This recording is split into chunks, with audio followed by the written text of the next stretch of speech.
కనీసం ఒక ఇల్లు కట్టుకోవాలన్నా, ఎవరైనా చనిపోతే సమాధి కట్టుకోవాలన్నా ఈ రోజు ఇసుక కొనాలంటే డబ్బులు పెట్టుకునే పరిస్థితి వచ్చింది. ఎంత దుర్మార్గ పాలనో ఒక్కసారి కూడా ఆలోచించాలని ఇక్కడున్న మా రైతు సోదరులందరినీ కూడా మేము అడుగుతున్నాం.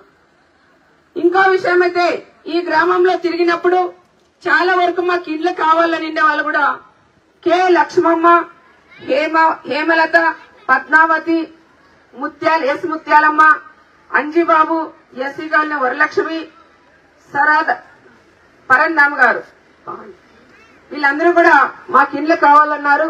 ఇంకా కొంతమంది ఆ రోజు వీళ్ళు వచ్చినప్పుడు కూడా ఉండిండరు. ఎవరికైతే ఇండ్లు కావాలో అవన్నీ తప్పకుండా ఇప్పిస్తానని ప్రత్యేకంగా మీకు అందరికీ కూడా నేను తెలియజేస్తున్నాను. మా మహిళలు వచ్చి తల్లి, మా నాన్న చంద్రబాబు నాయుడు గారు కూడా మన మహిళలకు పెద్దపీట వేశాడు. ఆ రోజు పెద్దపీట వేశారు.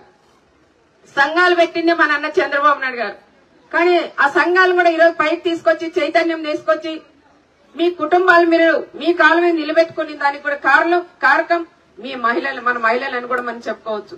ఈ రోజు అదే మహిళలు కూడా నెలకు సంవత్సరానికి వచ్చి ఒక్కొక్క గ్రూప్ లో ఎంతమంది ఉంటే అందరికీ ఒక గ్రూప్ కి ఇంత ఇస్తే సరిపోదని ప్రతి ఒక్క వ్యక్తికి కూడా 20,000 రూపాయలు పసుపు కుంకుమ కింద ఇచ్చిన ఘనత కూడా మా నాన్న చంద్రబాబు నాయుడు గారు చెప్పాలి.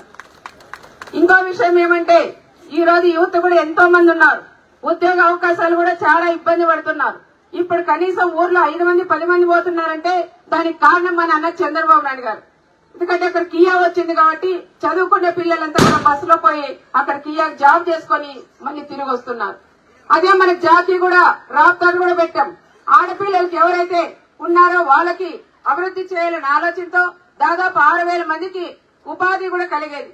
అలాంటి జాకీ కూడా ఎమ్మెల్యే దాదాపు 15 కోట్లు వసూలు డిమాండ్ చేశారు కాబట్టి ఆ జాకీ పనులు కూడా ఆపేసి తిరిగి మళ్లీ తెలంగాణకు కూడా పోయింది. అదే జాకీ ప్లేస్ లో మా నాన్న చంద్రబాబు నాయుడు గారు 28వ తారీఖు వస్తారు. వచ్చినప్పుడు కూడా నేను కూడా అడుగుతాం, మాకు ఏదైనా అక్కడ ఫ్యాక్టరీ పెట్టాలని మన అందరి డిమాండ్ గా చంద్రబాబు నాయుడు గారు అడిగి అక్కడ తీసుకొచ్చే బాధ్యత కూడా మేమే తీసుకుంటానని కూడా చెప్తున్నాం. యువత కూడా దాదాపు ఎవరైతే డిగ్రీ పూర్తి అయినా వాళ్ళు ఉన్నారో, మా ఆడపిల్లలు కానీ మగపిల్లలు, వాళ్ళు కూడా ఉద్యోగ అవకాశాలు లేవు కాబట్టి అలాంటి వాళ్ళకు కూడా నెలకి నిరుద్యోగ వృత్తి 3,000 రూపాయలు కూడా ఇస్తాం.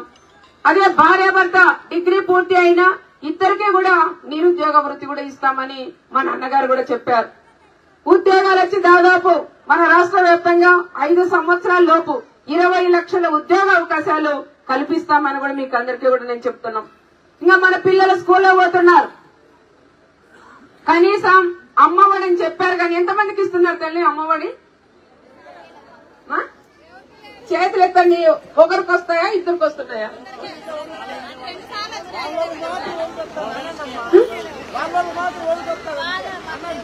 ఒకటమ్మా, రెండా? ఒకటే. ఇక్కడ ఎంతమందికి వస్తాను చేతులు ఎత్తండి. ఎవరికి లేదా? 2 సార్లు వచ్చి మళ్లీ రాలే. ఇప్పుడు చంద్రబాబు నాయుడు గారు ఏం చెప్తున్నారంటే, మన పిల్లలు స్కూల్కి వెళ్లే పిల్లలు 1వ తరగతి నుంచి 10th వరకు పిల్లలు ఉన్నారు.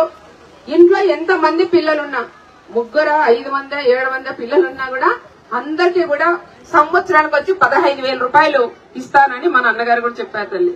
మన ఇంట్లో పిల్లలు ఎంతమంది ఉంటే అందరికి. తర్వాత ప్రతి రైతన్నకి సంవత్సరానికి వచ్చి 20,000 రూపాయలు ఇస్తామని చెప్పారు.